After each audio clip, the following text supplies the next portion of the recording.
इस वीडियो में हम जिस ड्रग का रिव्यू करेंगे उसका नाम है टेस्टोहील, ब्रांड नेम है। इसके अंदर जो ड्रग होती है वो टेस्टोस्टेरोन अनडिकेनुएट कैप्सूल्स हैं। दरअसल हीलिंग फार्मा की ये प्रोडक्ट है। सबसे पहले तो मैं आपको ये बताऊं कि जो टेस्टोस्टेरोन है वो दरअसल एक मेल हार्मोन होता है और ये हार्मोन जो है ये मेल के सेकेंडरी सेक्सुअल कैरेक्टरिस्टिक्स को डेवलप करवाता है। सेकेंडरी से मुराद ये है कि जब एक बच्चा 13 से 14 साल का हो जाता है तो उसके चेहरे पे जो दाढ़ी के बाल आते हैं, इसके अलावा जो टेस्टिस की डेवलपमेंट है, स्पर्म्स की प्रोडक्शन है, ये सारा काम टेस्टोस्टेरोन हार्मोन खुद करके देता है। अभी अगर किसी पेशेंट को टेस्टोहील की प्रोडक्ट प्रेस्क्राइब हो रही है, इसका मतलब ये होता है कि उस पेशेंट में टेस्टोस्टेरोन हार्मोन की कमी है।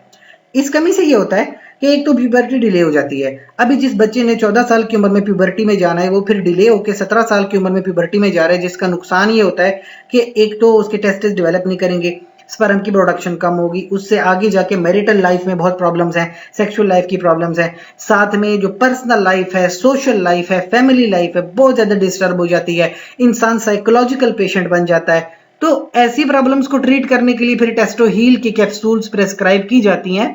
और देखिए मुख्तलिफ तरह की बीमारियों में यह इस्तेमाल हो सकती है। जैसे कि एक बीमारी होती है हाइपोगोनेडिज्म। अभी हाइपोगोनेडिज्म में ये होता है कि जो गोनेड्स होते हैं, जिसको टेस्टिस कहते हैं, अगर वो प्रॉपर डेवलप नहीं कर रहे हैं तो जाहिर सी बात है वो प्रॉपर फंक्शन भी नहीं करेंगे और स्पर्म की प्रोडक्शन कम हो जाएगी। अब स्पर्म की प्रोडक्शन कम हो रही है तो उसकी वजह से भी सेक्सुअल लाइफ और पर्सनल लाइफ और फैमिली लाइफ डिस्टर्ब हो रही है। तो हाइपोगोनेडिज्म की कंडीशन में टेस्टोहील की कैप्सूल्स ली जा सकती हैं।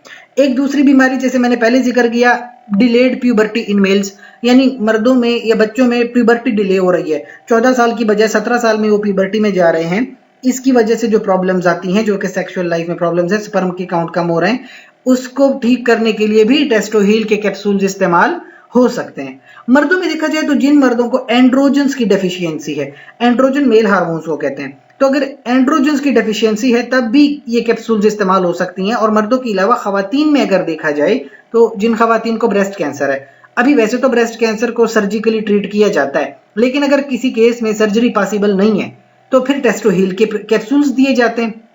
अभी इसमें थोड़ी डोज ज्यादा रखते हैं, लेकिन खवातीन में ब्रेस्ट कैंसर में इस्तेमाल हो सकती हैं हाई डोज पे।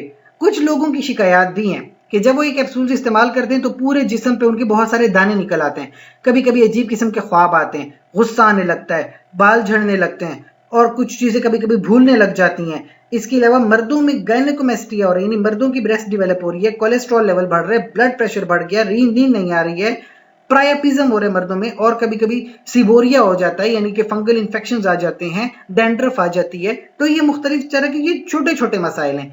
बड़ी बात ये याद रखें कि अगर किसी पेशेंट को पहले से ही ब्लड प्रेशर है तो फिर वो इस ड्रग का इस्तेमाल बहुत एहतियात से करे।